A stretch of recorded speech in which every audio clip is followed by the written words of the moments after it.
That's why it's good when you don't get up early and you don't have the good day. It's good to confront how you feel, because it can be a very strong impetus to just realize what I'm missing today. That is one of the experiences I have had in the last few years, is that Krishna has helped me, because by the time I'm about to go down, there's another Japa retreat. So he's not letting me go down very far. So then I get kicked back up. Generally I get kicked back up a little higher. So the mornings become sweeter and sweeter. And therefore, when I don't get up and I don't chant well, it becomes more obvious what I'm missing. It's like much more clear. I'm really missing a lot of nectar. But if we go for prolonged periods of time, kind of unconsciously chanting, we forget that. And then we lose the impetus. So, yes? I felt like it was the first time I was chanting Hare Krishna. Wow. Because I just chanted for chanting's sake, had to get that 16 rounds done. It doesn't matter, you get it done. But that night after I went back, I had about 5 rounds, so I just went outside and I just chanted, did not put on the TV. I just chanted, and I felt like I was chanting Hare Krishna for the first time. Wow. Yes. So, can I make a suggestion, and you can ask the group how they feel about it? A lot of people are leaving the online chat because they think it's broken. If I can let it run, you can't really hear what people are saying in the background, but they want to be able to see that there's something happening. We're actually going on to the next session. So to hear your response, so if I can just let it run, you can't. The camera's not pointing at it anymore, and you can't really hear the people. Of course, you could also, if you want to say something personal, you can also tell them to turn it off. But we're going to the next. We're going in the next section. Leaving because they think it's broken. Okay. We're back on, everybody. So you remember last week I was talking about how many days we have left to live? You remember that? 5,000, 10,000, and what a difference it makes if incrementally we improve our japa, or we do something to improve our japa every day. So I just wanted to visit that idea again a little bit and look at it in a different way. And first I want to ask you, think of a really good japa day, or good japa days you've had in your life, and think about those days, how you felt and what your experience was. So you probably all remember those 3 good japa days you've had, right? In the last 30 years. So what was going on? What happened? You remember those days? What happened? My jaw was very sore because I was chanting 64 rounds from Miami to Dallas. Wow. And I remember I got home, I couldn't stop yawning, but when I yawned, my mouth hurt. I was listening to Prabhupada lectures all the way there that I wasn't chanting, so I listened to a stack of lectures and chanted 64. I think it took me like a couple of days. Went up to Murari and then went down Murari State in Tennessee. What was it like those days? I was in the zone. I don't know. I mean, I was just listening and listening and listening. I was going to a time where I was just hearing a lot. I mean, that was more of an intense japa day. I made a really good japa, like 16, 21 rounds or something like that. It was just kind of, you don't feel, it's like being numb from, for me it was like being numb from any other type of thing trying to, approach me in the day. It was just things to affect you. I guess some of the best japa days were New York Sankirtan days, because going out there being aloof from the modes in New York was pretty miraculous. So what kind of protection, yeah, kind of like an transcendental, just being completely aloof from all the modes. How many of you feel that way when you chant good rounds? What else? What's another experience? An experience of a good japa time. I remember being in Denver, and at one point in my life, I felt like my world was just being ripped apart. It was very unpleasant, but as a result, my only shelter was the name. And I remember like clinging to every syllable, because that was the only thing that I had. And I remember walking down the sidewalk, and it was as if, I wasn't intentionally thinking, but I was thinking, like, spiritual world is at the end of the sidewalk and I'm taking steps. Like every step, I felt like I was taking a step to the spiritual world. Like that was the only thing, the mantra was Right, taking right. to the spiritual Nice. world. So it seems like my best japa has been in times where everything's been ripped apart, but I would like to have good japa. It's possible. It takes more work. Yeah. So I think that's a common experience. Just when things get so bad, that's like our only shelter. The holy name. It's like, what else are you going to do? What else? Other experience? Iskon Toronto Temple, fall of '84, the day of my initiation. I just felt that the rounds were, I didn't have any efforts, I was right there. They were chanting themselves, kind Right, of. right, yeah. Yes, and thinking about it, I think it's because I had just made that commitment. Before that, I'm going to get initiated a little later on. But that day, I think that was the morning after the day, having made that connection, that commitment. Nice. So it was like Krishna was just Reciprocation. giving the mercy, and any of you ever felt that way? It's like kind of like oil. It's just going. It's nice. It's the way it's supposed to be. So the reason I was, we could go on. There's so many positive aspects to chanting. The reason I wanted to bring this up was just to make us aware that we can have those experiences every day. It's possible. And I think the reality for many of us is that we don't have those every day, or we don't have them often enough. And for many of us might say, well, I don't chant as well now as I used to. Anyone have that experience? In the past, maybe when I was in a different situation, or, I was doing more service or whatever, I chanted better. So the reality is, it's possible that in the future, years from now, our chanting could be worse than it is. And then all those wonderful experiences we won't access, or many of them we won't access. But this is something to confront, that there's tremendous power and potency in good japa and all those experiences. If you add them up for the rest of our life, it's going to make a huge difference in our life, of where we're going to end up. Now, let's look at what it's like on a bad japa day. What's the experience and what's the result of a bad japa day? Any of you ever had a bad japa day? Never, right? Yeah, never. Me, a bad japa day? Are you kidding? I'm Mahatma. Mahatmas don't have bad japa days. Yes? What? Well, today was like kind of one of them. So I got up a little later than usual, but I went to the temple, which was good. But then, because I was at the temple,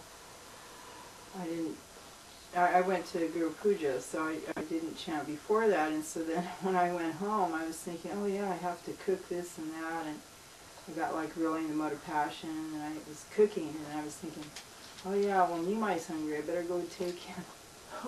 It's like one thing after another, and then it was like, oh, it's 3 o'clock, I wonder when I'm going to chant. Yeah. So how did you feel? I was in anxiety because I knew I wanted to chant my rounds, but I didn't know when I was going to do them, because now I was in the mode of passion and I wasn't stopping. Yeah. So I had to actually put on brakes. And now I still have rounds to chant, but I'll get them done. But I don't like that. I like to chant early in the morning because that's just like my whole time. That's my time. Right. Guna Maharaj told me that Rupanuga told him, that Prabhupada told him, that if you finish your rounds by 10 a.m., there'll be no anxiety. Yay! So it's obviously there's anxiety when rounds are left. So I'm sure we've all experienced that anxiety. It's a problem. What else? What other negative experiences have we had by chanting the holy names? The wonderful, blissful, eternally liberated holy names. What negative experiences have we had? How can you answer that question? Feel free. Well, it's interesting that when you're tired and you let the at least for me, when I'm tired and I let the mind go, I get more tired. And one wouldn't think that. One would think, oh, well, I'm so tired that what can I do? The mind goes here and there, especially when we're tired. That's so common. Mm-hmm. You know, it's hard enough anyway. You know, when you're tired, it's so much more difficult. So I thought, wow, this is so interesting, because every time I stop, and even though rounds can go quicker, when the mind is just going all over the place and you're just out there doing whatever you're doing with the mind is just out there. But taking the time, the rounds are slower, but all of a sudden there's energy and there's more presence. It's as if, you know, Krishna begins to give his grace and his strength, and one becomes, you know, feel illumined inside. But it's very, very difficult to confront that in that place. So yeah. Difficulty with, yeah. But afterwards but when we don't, then it's like, you know, the phrase that we hear so much, okay, I did my rounds. What does that mean? Really, it means at least we had, Satsuru Maharaj talked about at least the commitment to the numeric promise. So there's something. Right. You know, okay, at least I did that. So it's the feeling this is, much. yeah, feeling is, And it could be this much. yeah, I did something. I did something. But I know I could have done better. Yeah, no, But struggle. the sweet taste we're looking for, it's not there. Yeah, I and didn't get the it's taste. Right. disappointing. Yeah. It reminds me when you say, I offered it. I offered it. Yeah. Was it accepted? That's a good one. Yeah. I was just thinking about the our japa. So, if there's a distaste in chanting, then obviously you're not really considering Krishna in it. Right. And then what happens? I feel very mechanical, or like any relationship, there's a disconnect. There's a boredom. Right. Lack of interest. You know, like, why am I even doing this? What's the point? You know, and you demonstrated the other day, you being here, and you know all that. And so, you know, you want to be doing something else, but you're obliged to do this. It's not a very good feeling. The heart doesn't really get involved, and so that's that. Yeah. Boredom. That's a big one. It's really, you know, you talk about being offensive. That's, you know, if you're with somebody and you're bored being with them, how do they feel? Unloved. Yeah. Krishna chanting your name is just like so boring. I'd rather be doing something exciting, like watching the news. Yeah, a lot of time boredom is because my focus is all about me. My focus is about others, and my focus is about Krishna, then Yeah. there's much less chances of boredom. Yeah. What do I want? Yeah. Yeah. And do I like this? Don't I like this? Yeah, it's all I. Yeah. And I get bored. So, anyway, we could go on for another 3 hours with the negatives. But the point is, this experience is also possible every day, those next 5,000 days. So now, I just wanted to make just identify what our experiences are. That's why I wanted you to identify them, both the good and bad, because if we multiply those experiences and the consequences of those experiences by 5,000 or 10,000 days, it makes a big difference. And one of the problems for many is that if you have too many of those negative days, you come to a wall. And you think, that's as far as I can go. That's about it. What we did last week is you rated your japa, right? You all made a rating, on a scale of 1 to 10, remember? That number, for many of us, comes about because there's a wall there. It's just like, why, let's say your number was at a 5, why wasn't it at a 7? Because probably internally you had a wall at 5. That's about it. That's about as much effort as I'm prepared to give, or you think that's about all I can do because that's all I've been doing the last 10 years. Maybe I did better when I was younger devotee or when I was doing more service. But there's a wall. Or there's a, we can call it a blueprint. Everyone has a japa blueprint. What's your japa blueprint? Where does it, hang? And so, obviously, if we're going to change the blueprint, we have to change some activities and some attitudes. And that's the whole point of what we're doing here. And one of the things we did last week was confront the reality that this is a relationship and you can't avoid it, and you can't just say, I had a bad japa day, and put Krishna out of the picture. We want to do that, and we do that, but we have to stop doing that. It's not just I had a bad japa day. It was a bad relationship day. Yes? I say also, it's not just that isolated time when we're chanting a japa, because it's part of a whole picture where we're actually praying, throughout the day to increase the relationship in so many ways.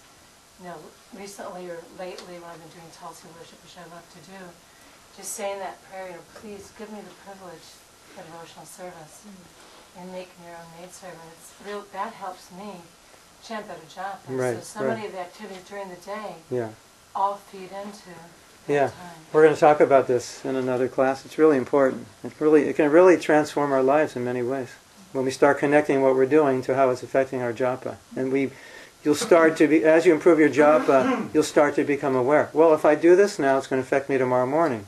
Whereas maybe for the last 10 years, you never even thought like that. Just thought, well, let's watch a movie tonight. And you go, wait a minute, if I watch this till 11:30, I'm not going to get up till 7, and I have to be at work. I have to leave for work at 7:30. That's no rounds in the morning. Things really change a lot. And there's something else that changes a lot, and we're going to talk about it now. It's called sacred space. And before we talk about it, sacred space is a tool or a technique that many of you who have been to our programs know about, and we're going to talk about it in a slightly different way also. And it's something that can tremendously help you. But before we talk about it, it's very important to understand the foundational principle. And the foundational principle goes back to the blueprint. It's like we're all coming in with a basic japa blueprint, right? And for many of us, there's beliefs connected to that blueprint. And what's a belief? This is all I can do. You ever been chanting and not chanting well and you kind of think, well, you're just a bum. You're impure and this is about it. Even chanting exceptionally well, my thought is, there's no way I can get that every day. Right, exactly. That's part of the blueprint. So I'm going to tell you something very interesting. You want to hear it? Yes. Should I tell you? It's really interesting. So, I was in a thrift shop. It's one of the pastimes our family has when we travel, when we go on vacation. We go to thrift shops. Because we have a 7-year-old daughter, you get a lot of nice toys, and occasionally I can get some linen pants that are very expensive, and I like linen pants, because otherwise they're like $60 or $90, and it's just like, I'm too Krishna conscious to spend that money on pants. If you're listening in Australia, they're trousers. So, I saw this tape, and it said, 2 tape series, what do you say when you speak to yourself? And so I said, wow, that's interesting. I could probably use that in some of what I teach. So I decided to pay the 50 cents and listen to the tape. And so I put the tape in the car. I'm driving. I drive a lot in my work. So I put the tape in the car, and the first thing he says is, self-development seminars have been going on since the 20s. And if you go to a bookstore, there's hundreds of books on self-development. It says, if it actually worked, why do they still need books? I mean, why do they keep writing them if, it worked then? Because people go to seminars, they hear all this good stuff, and they walk out. And what happens? They stay the same. He said, you know why? What the biggest problem is? Because they don't believe they can change. That's the problem. That's why it doesn't work. I mean, not that it doesn't work for everybody, but it doesn't work for the people who don't believe they can change.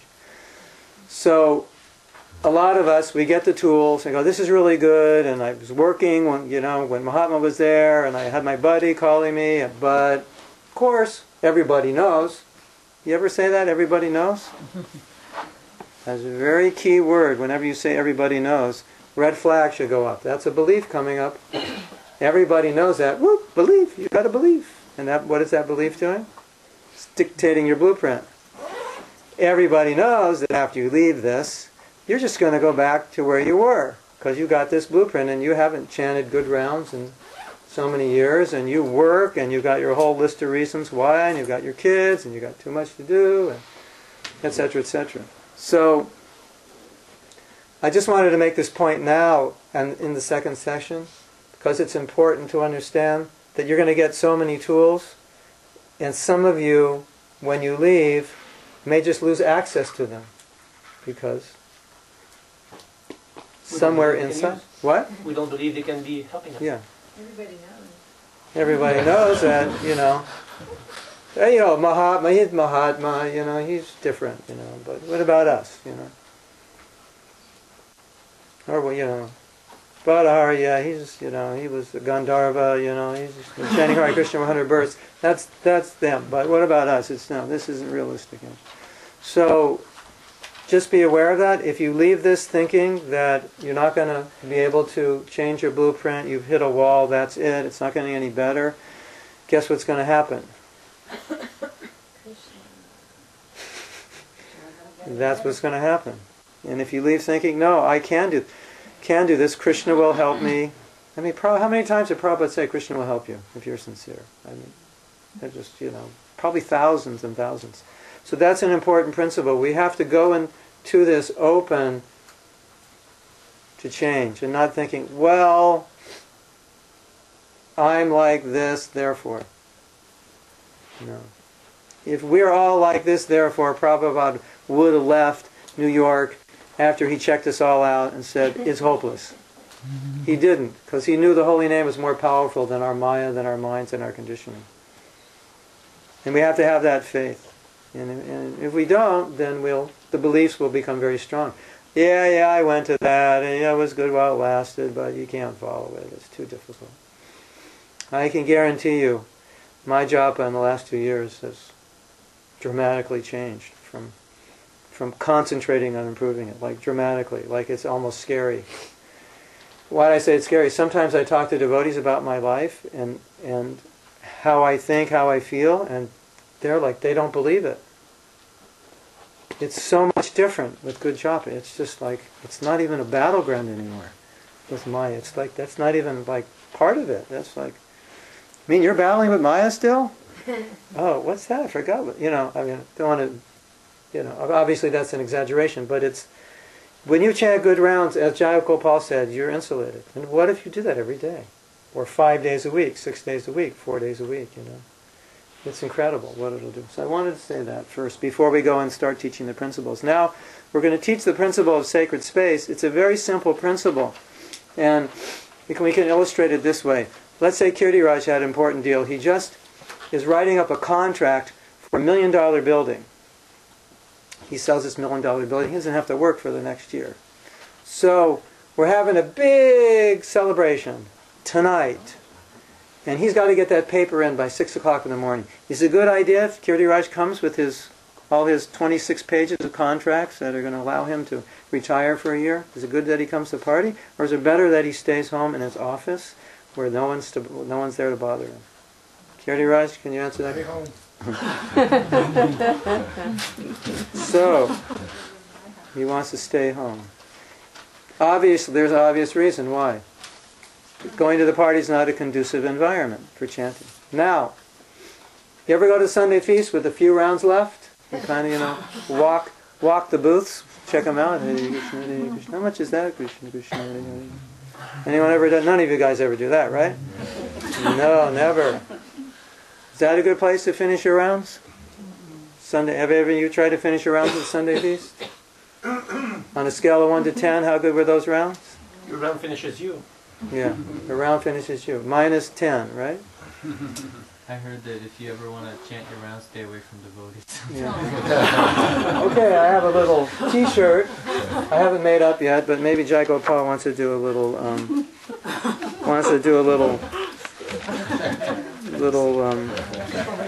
T-shirt like this, an airbrush. Survive the Japa retreat. That's my next T-shirt. Can you see it?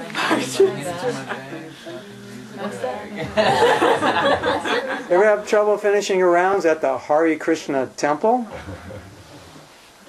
You ever find the Hare Krishna temple an obstacle? My hand is in my bag, talking to you is a drag. Oh, that's rude.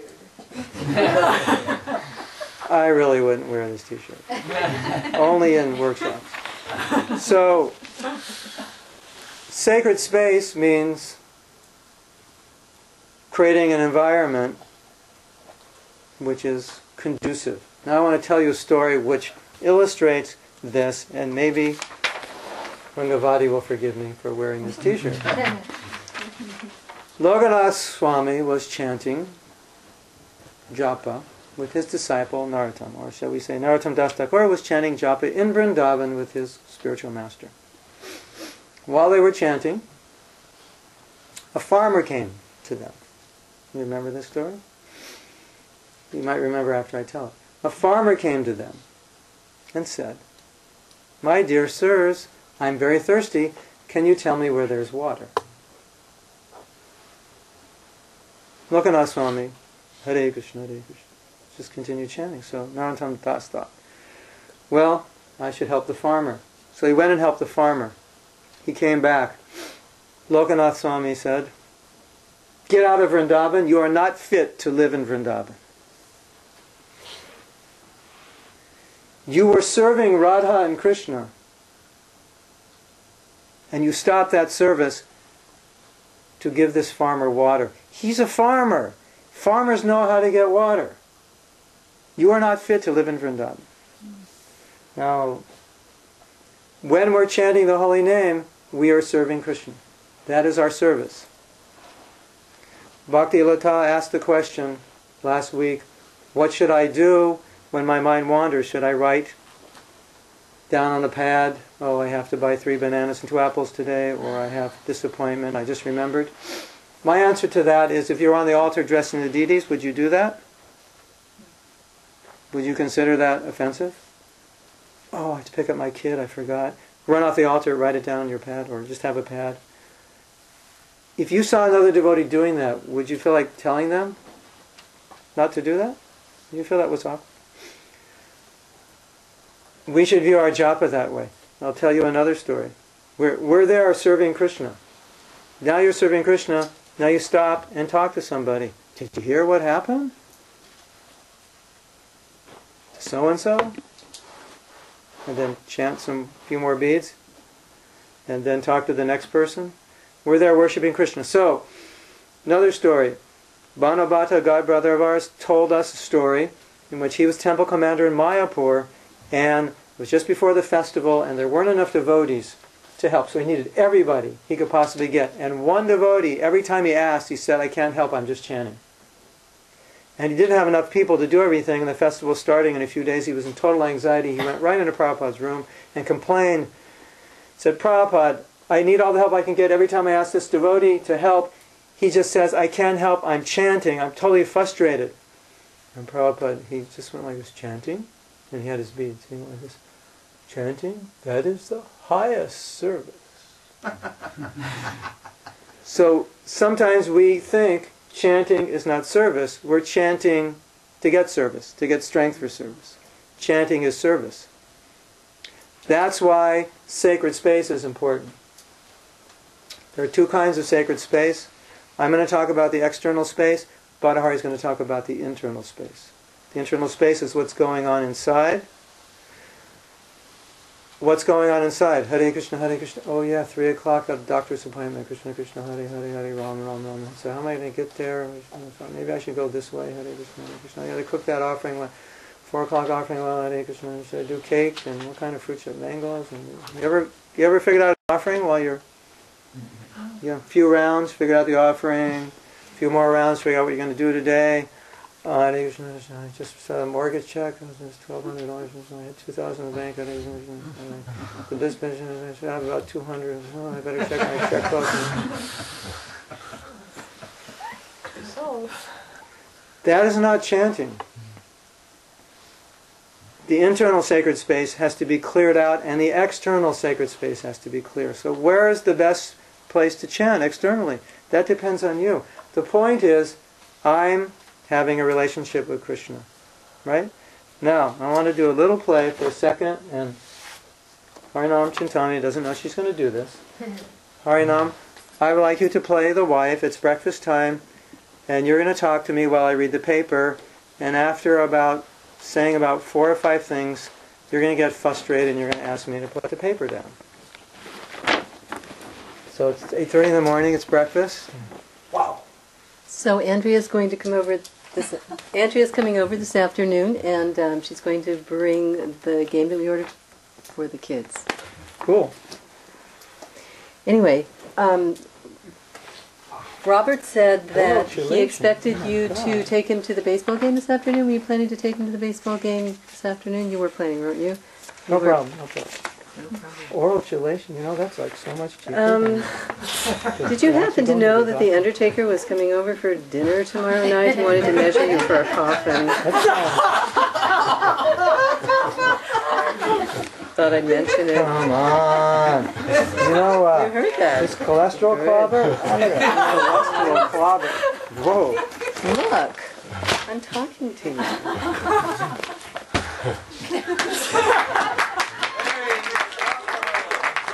Improv comedy. Okay, so the newspaper represents what's in our sacred space, both externally and internally. That's getting in the way of that relationship.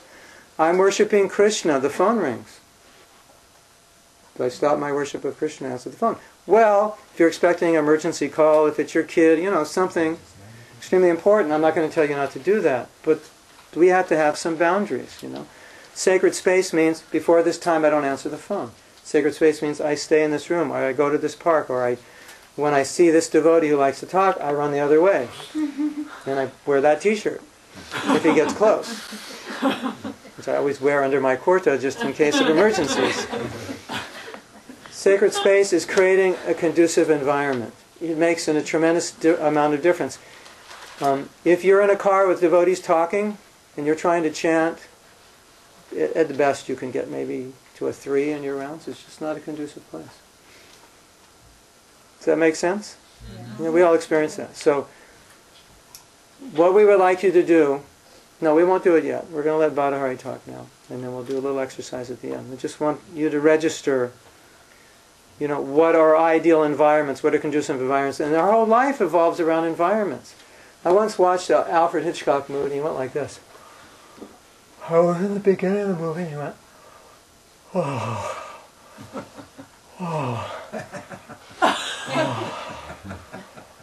I'm so tired.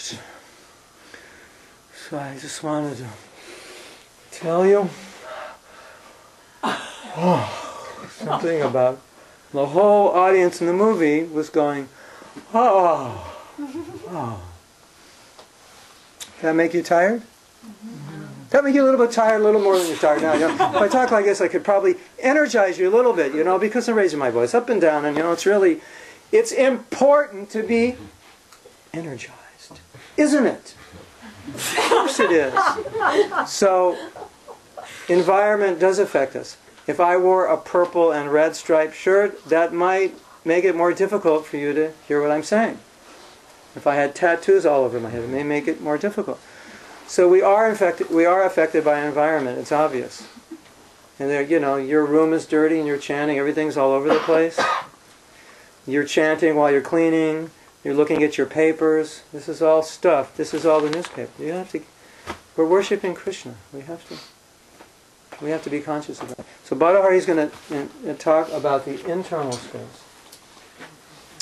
The internal world, the internal environment we want to create. So, Hare Krishna.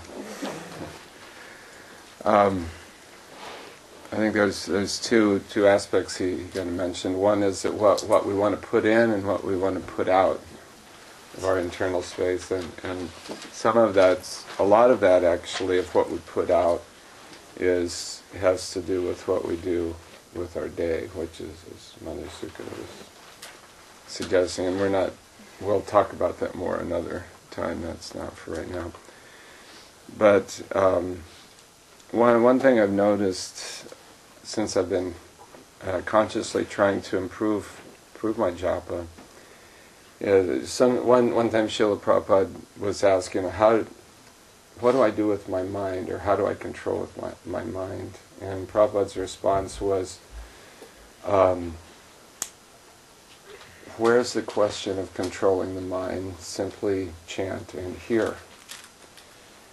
So the idea is that the focus of our chanting is on being present and hearing. That's kind of the backdrop, is to actually hear, and actually that's a whole topic in and of itself. But are we going to do something with that? Mm-hmm. Yeah. So maybe I won't go into that too much. But the idea is like for instance, I'm speaking right now, and you're hearing for the message, but maybe you're not hearing, like there's a little gravel in my voice, or there's different things like that. Or if I said, okay, what's that sound outside?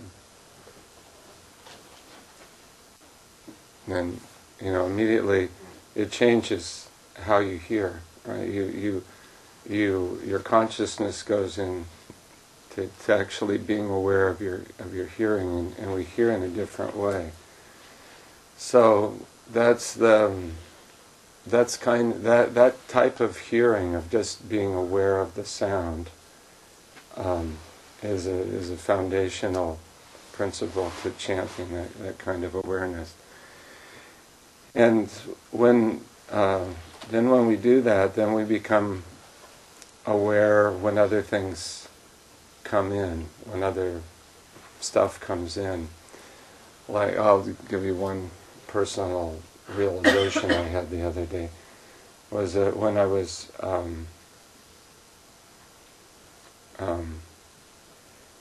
while I was chanting, some negative thought toward a devotee came in, and on an ordinary day, I might have just dwelt with that a while and thought, yeah, this person did it, da-da-da-da.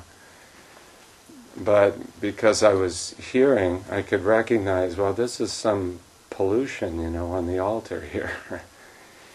And it's nothing really to do with that person. It's actually my own negative feelings. It's my own envy, perhaps, my own stuff. My own dirt is coming up here. So it became very apparent that this, it's not really, the idea is we can blame other things, for our situation, but actually what comes up and pollutes our sacred space,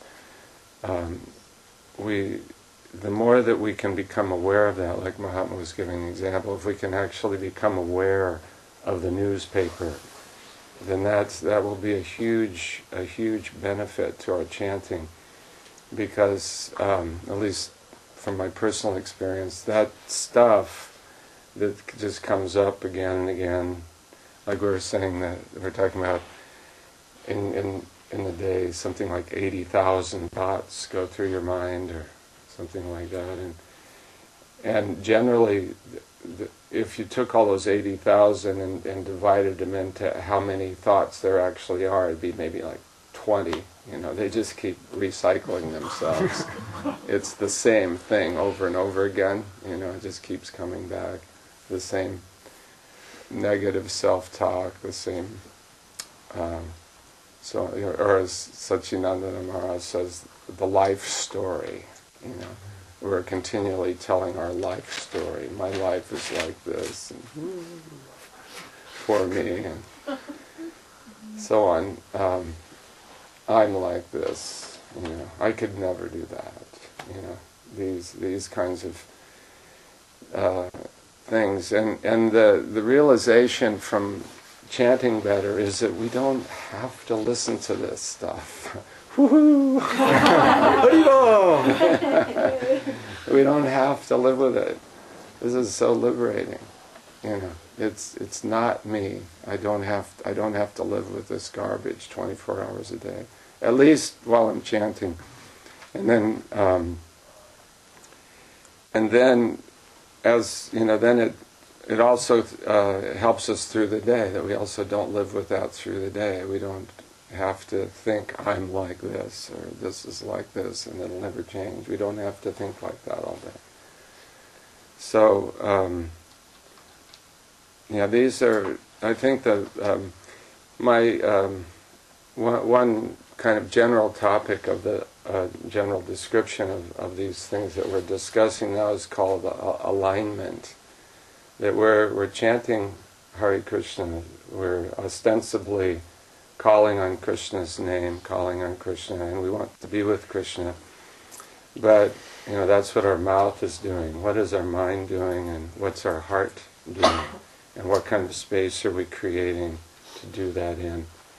And the more that we can bring all of these things into alignment, so that we're actually with our whole heart, with our whole mind, everything, we're really actually calling on Krishna, then it becomes effective. Then it becomes a different world. It's a totally different world.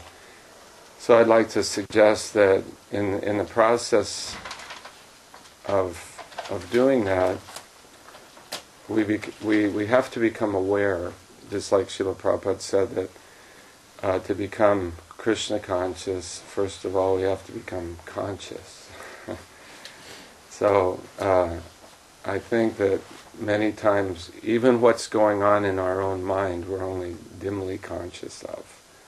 And so that act of, first of all, trying to hear and bringing the awareness to the hearing, so the mind isn't doing other things, it's not thinking of other things, but it's just hearing. Then comes the awareness of, well, where is my heart at? Where are my feelings at with this? What am I feeling about Krishna? Do I want to be here? Do I want to be chanting? Do I want a relationship with Krishna, really, with Radha and Krishna? Do I really want that, or don't I want that, or what's going on? In other words, when at this stage, I would say, for me at least, looking at my relationship isn't about thinking of my swarup or something. It's just very practical. That where am I at today, and how am I feeling about Krishna today? How am I feeling about service? Where is that? And just becoming aware of that and bringing the consciousness back to that. And then while chanting, in that mood, bringing the awareness that I'm with Krishna. Am I with Krishna? What am I? Where am I at with this? Then the whole, our whole being comes into the chanting. It's all one thing, and then Krishna can speak to us if he wants. That's the other point. Although some people feel that this is a, what do you call it, escape clause, or a cop-out clause, that Krishna doesn't immediately have to reciprocate at that point. I tried that, it didn't work. I tried that. I have a question for a person that says that. I tried that. I tried chanting, or the chanting doesn't work. So I'm not going to answer that, but I'm going to just ask this. If it did work, what would it be like? What are you thinking that it's supposed to be like? What are you thinking? And what do you want? That would be my question. So, anyway, these are some thoughts as to, by attentively chanting, then we can become aware of the negative stuff in ourselves, which we really, really do want to get rid of, I think. And we can. That's the hope. It can go away. We are spiritual beings. We can live on that platform. We don't have to be like this. But we become gradually aware of these things. Actually, this week it was wonderful. I was chanting, and it was actually Krishna reciprocated with, and I was feeling very blissful. And then I was thinking, wow, actually, if I chanted like this, I could maybe even do some service. I could maybe even be like a real devotee and convince other people to take up Krishna consciousness. That would be far out, So I was, and then, then it kind of went one step further, and then then there was the thought of, oh, you'd become a big devotee. and then it was like, it was interesting. It was like this huge Kaliya serpent appeared, and it was like, you know, it's like Bhaktivinoda Thakur describes the demons that Krishna kills as being representative of the anarthas that are in the heart, like that. So I just had this vision of that here's this thing in the heart, you know, this desire for pride and or for fame, and just like, you know, but by the grace, you know, it was beautiful because there it is, you know, it's been lurking there for all this time, and I didn't even know it was in there, or maybe I did. But anyway, it became very apparent. So this was, you know, so I'd say that's the beauty of really trying to be with Krishna when you chant, is that anything that's non-Krishna, it just comes very apparent. And but this is the first point I wanted to make about creating, you know, an internal sacred space. The other thing is prayer, and a lot could. You know, I won't speak too much longer because we wanted to do some exercise. But I have a present for all of you. We could pass this around. And you can just pass it around. Half and half. Yeah. These are. Make sure I got my original bag. Oops, I need one. I need one too.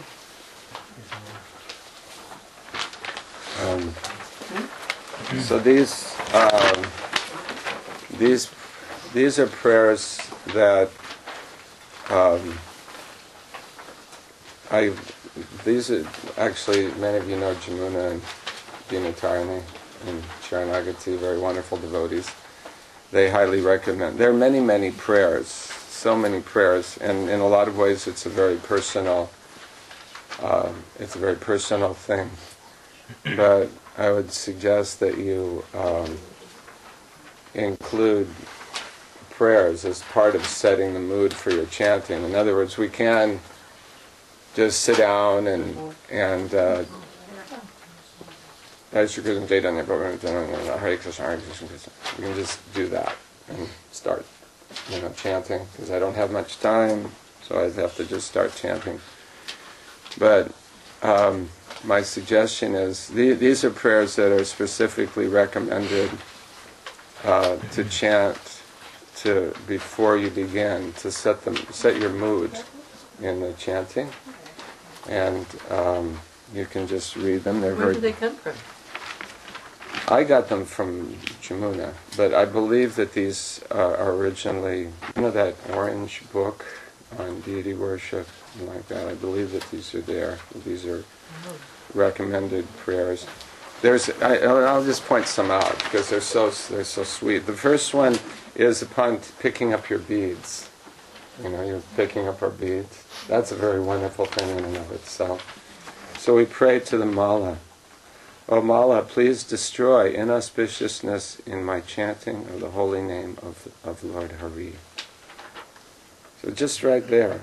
In other words, we can't destroy, we can't even know, like I was pointing out, you know, so many inauspicious things go on in our consciousness that we're not even aware of. Mm-hmm. So first point is to become aware of it, and so we're praying to the Mala and to the holy name to destroy that inauspiciousness. Bhaktivinoda Thakur also recommends that we should remind our mind that the holy name is non-different from Krishna. So this is a kind of foundational point of chanting this name. And so there's a prayer here. Nama Chintamani Rupam Namayva Paramagati. The holy name is non-different from the Lord, the transcendental touchstone. So Patita Pavana Nama Nishcharaya Naradama. The holy name is the savior of the fallen. Oh, please deliver this lowest of men. Obeisances again and again unto Sri Chaitanya Mahaprabhu, unto Sri Sri Radha Krishna. Tvam male sarva devanam sarva siddhi pradamata. Tena satyena me siddhim dehi matar namostate. O Mala, among all the gods you are considered the bestower of all perfection. By dint of this fact, O Mother, Mala's mother. Yeah. Wow. I asked His Holiness Ramapad Maharaj what his take on this was, and he said he understood this because we're chanting on Tulsi indeed. So our, Tulsi Mata, she's our Mata, and she, among all the gods, she bestows all perfection, right? Like you were saying that nice prayer. What did I say? Was It's just the Tulsi. Just is really hearing the Tulsi prayer. yeah, Give me here. the privilege of devotional Give me the service. privilege of devotional service. Make me your own maidservant. It's a very formal Yeah. servant of Krishna. What a thing that we're praying. And she can do it. Exactly. Tulsi Devi is Vrinda Devi. She arranges for all of Krishna's pastimes. She has 2 parrots that fly around Vrindavan and give her reports of what's going on. Oh, now they're going over here. And so she sends people to have everything ready for the next pastime. Arranges the bushes and whatever needs to be there for the next pastime. She makes all those arrangements. And this same personality we're worshipping is Tulsi Devi, and we're holding these sacred beads every day. So she has such power. So anyway, the idea is that if we, by these prayers, then it very much helps to focus the mind and create a sacred space within, and then we can chant nicely. That's a question. Or do we not have time? What's our situation? No, you can ask. We're okay? When you were talking about the anartas that come up, what happens when they come up? You were saying that we don't we're just meditating on Krishna, and all of a sudden we're face to face with something really huge in the mind. So what do we do with that? It could be envy, it could be anger, it could be pride. That's a great question. Just like what did the residents of Vrindavan do when one of the demons came? Krishna! Krishna! Because can we conquer those demons? No.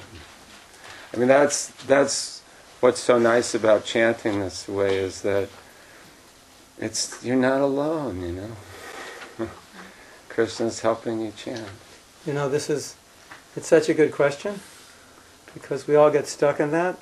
And I think within that question I was hearing something like, this is bad, it's not good that I'm thinking like this. Oh yeah, it's good. It's good. And I have to do something about it, because this could be destructive. And after a lot of thought on this, a lot of study, a lot of writing and teaching, I've come to one very important realization for me, is that don't focus on that, focus on where you want to go. Because otherwise we're giving energy to it. Now if the problem is extremely troubling, you're going to have to deal with it in another arena. But oftentimes it's just passing. And we give energy to it. Hare Krishna, I can't believe she said that. That was so stupid. Hare Krishna, Hare Krishna. I mean, should I tell her it was stupid? Rama Rama Hare Hare. I mean, it was stupid. Rama Rama Hare Hare Krishna Hare Krishna. I mean, I should tell her. I mean, someone should tell her, because she's going to keep doing it to everybody. Rama Rama Hare Hare. Krishna Hare Krishna Krishna Hare Hare. I know, but if I tell her, it could be opera. Rama Rama Rama. But it's real. I'm really upset. Rama Rama Hare Hare. Where do I want to go? What's the sadhya of my chanting? To get back at this devotee?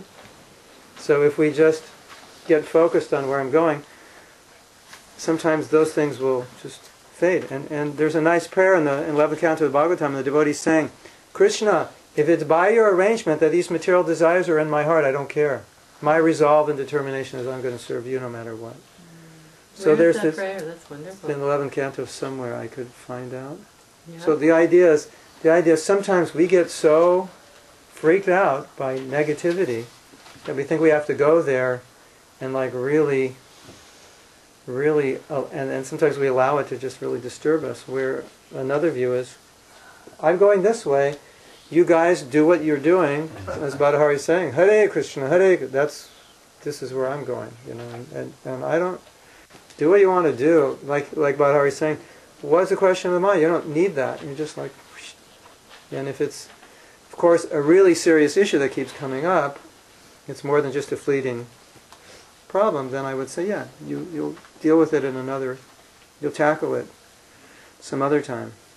I wanted to say one thing, is when these, in terms, that's kind of one thing, is like a troubling, thought like that, but when kind of the realization of the dirt in the heart comes That's up, what I was thinking about. that's great.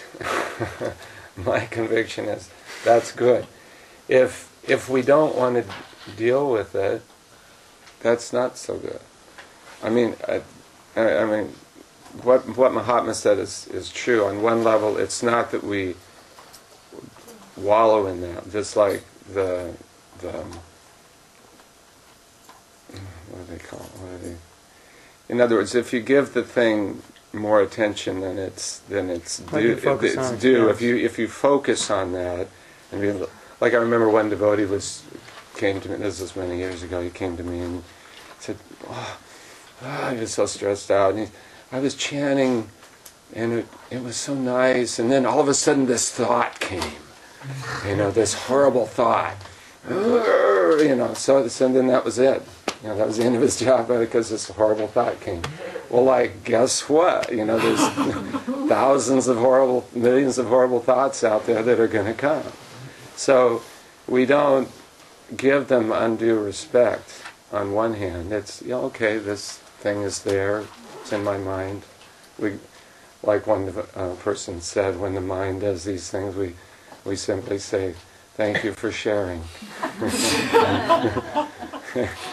and we let it go. So there's a point of it's kind of there's kind of two things. Is we should be, just like Srila Prabhupada says that the reason for which goes back to this doubt question, the reason for chanting Hare Krishna, or that we should chant Hare Krishna, is to cleanse the heart. And Prabhupada says, if one is not inclined to cleanse the heart, but wants to keep things as they are, then they will not get the actual transcendental benefit of chanting. This is in Nectar of Devotion, pretty fundamental literature. So you're saying that if we see that, it could be a positive? Like saying, cool, things are coming up. We're getting purified, and we're seeing this dirt is there. We're seeing I have these desires, I have this stuff. Don't get freaked out. That's the next point, and think that I have to do something about this right now, because we can't. Only Krishna can. Mm-hmm. Krishna can cleanse our heart. Krishna never, the chanting, the process, Krishna can cleanse our heart. Krishna's never I've never heard it said, you have to cleanse your heart. Mm. Because, we can't. But when that awareness is there, that's a wonderful thing, and we should rejoice in that. We're going beyond the superficial stages of being a devotee. Haribol, everything's good, and, we're going beyond this. We're getting down to the real nature of our conditioning. Why am I here? Why am I not with Krishna right now? Why am I here in this material world? There's something that's going on that I have to look at. So when that's really where we get down to our real business as devotees. And when that stuff comes up, it's a good thing. On the other hand, we don't want to freak, and make that the whole object of our meditation. The dirt, that now I've got this problem, and that becomes my whole focus of my chanting or something like that. There's another story that Arjuna had to fight Duryodhana the next day, and he was getting very much in anxiety about this. You know, he was thinking about Duryodhana or something like this. Anyway, and Krishna said, "Why are you thinking about him? You're giving him all of your energy. Wow. You should think about me." Jai. So we're happy for the awareness. At the same time, we just recognize that it's there. Yes, this is where I am. I have these, this is in my heart. But Krishna knows, and I'm gonna go on. But these are good things when they come up. We should be joyful. So. We're supposed to end in 1 minute. Sorry. Now, if you come to a Japa retreat, these things go on a lot longer. We talk a long time about these things. We have to stop now, and we don't even have time to do the exercise, so I'm going to have to tell you what it is so you can take it at home. It's an exercise, again, you'll do with your buddy, and basically it's to determine what are those things in your internal and external space that need to be moved out, and anything that you want to bring in. So you're creating a better external and internal environment. So it's like you could say, like we used to say when we were hippies, get out of my space, or he's in my space. Get off my cloud. Get off my cloud. Yeah. So what's in your cloud that's not helping your japa? I'll just give you a couple ideas. Down, dude. Couple ideas. Bummer, man.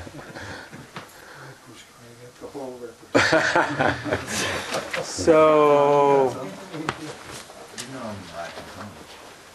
one of the biggest problems in everyone's sacred space is planning the day. That's like when you make a sacred space, don't just make it with yourself. It's our japa. Make it with Krishna. Krishna, when I chant your name, then I'm not going to think about what I'm going to be doing today. This is our time. I'm not going to be balancing my checkbook. I'm not going to be planning the offering I'm going to cook.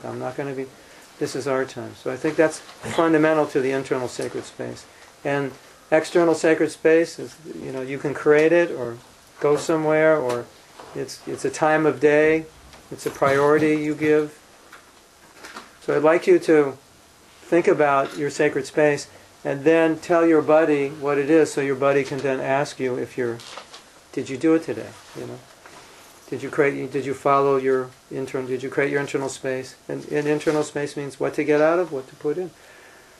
A lot of times when I chant, I visualize I'm at Thakur Haridas's Samadhi, because I think the best rounds I've ever chanted, or the top rounds, were there. So sometimes I just go off there and I'm there. And if you see me chanting, I don't even know where I am anymore, because that is a very good place for me to go when I chant. So that's one sacred space. Sometimes I go to Rupa Goswami's Samadhi, or I go on Govardhan Purkam. These are places you can go if you want. Sometimes, it's just examples. So if you can create that, we're going to have kirtan now, you can create that when you go home. And then give your buddy the questions. Did you go to Govardhan today? Did you go to Rupa Goswami's Samadhi? Did you clean out your day's activities from your sacred space? Did you stop balancing your checkbook? Have you just stopped balancing your checkbook, making your shopping list, and planning out your day? Your japa will immediately improve tremendously. Because then you're just left kind of with you and Krishna. And, get down to real business here. It's just us. And if it's our japa, then it's, yes. I really found it helpful, the meditation you mentioned earlier, that you're on the altar with Krishna, blessing Krishna. I mean, what would you do in that situation? How would you structure that time? I think it's wonderful. We see japa as worship. Prabhupada said, in your heart, a diamond throne is sitting there, and Krishna is brought in there in your heart, and the Maha Mantra is like you're offering flowers. And you can see the mantra is puja. I'm worshiping Krishna here. There's so many meditations we can have. I don't know if I told you this last week, but this is another goal you could perhaps at least realize is possible. That oftentimes we don't look at chanting as a meditation. We look at it as a number. I got to get my rounds done. It's not a deep meditation. If you actually take it this way as a meditation, you can actually go to these places internally. You can lose some contact with the external world. You can be with Krishna for those 2 hours. That's quite a deep experience. If you do it and you come out of that, your day is not going to be the same. It's going to be much different. You imagine if every morning you went to Goloka Vrindavan, spent 2 hours with Krishna, and Krishna said, okay, 2 hours is up, go back to work, start your day. What would your day be like? What would your influence be like on people? What things bother you that bother you? No, of course not. So these are kinds of things that you can meditate on developing. It's very powerful. I want to end with this. Before, when I was working in my office, I was listening to a retreat we had this spring in New York, and I was listening to the section of devotees sharing. And it was a very unique experience for me because we're in an altered state of consciousness when we're there, because we're just doing what we're doing 12 hours a day. It just goes on for 4 or 5 days. So you can imagine this didn't stop. It just kept going. So I'm listening to the devotees sharing, and I actually forgot what it was like there. And they're having tremendous experiences with the holy name. People are breaking down. They're crying. So I never had such a close relationship with Krishna before. I realized how much I've neglected him. They're having deep experiences with the holy name that are transforming. So it's possible every day to go that deep. But we have to get that other stuff out of our space. This is quality time. This is sacred. This service. So please do that and monitor. That's the assignment for this week. Keep what you did last week. Add this to it. Don't give up what you did last week. And we're going to mention 6 o'clock. Oh yeah. And also, if anybody wants to stay after 8 for 15 minutes. Yeah. Okay, so Janavi has allowed us her house from 6 o'clock, so any of you want to come from 6 o'clock and chant japa here. And then, for those of you who would like to stay, we'll have kirtan till 8:15, or maybe we starting late, 8:20. 8:05. It's optional, there's no obligation. But some devotees were asking. One more. Oh. Yes. I'd also like to suggest that if you come at 6 to chant japa, that's what you do. Yeah. This is a sacred space also. We keep this as a sacred space so you can come in and really enter that mood. If you want to greet other devotees and talk, that's all good too, but maybe that could be done outside. This will not be necessary in this room, right? This is understood amongst the initiates of this program. The Illuminati. Yeah, you will be in a different world since 6 weeks from now if you just keep your sacred space. Okay, so we're going to do kirtan. If you'd like to stay, thank you very much. Srila Prabhupada ki jai.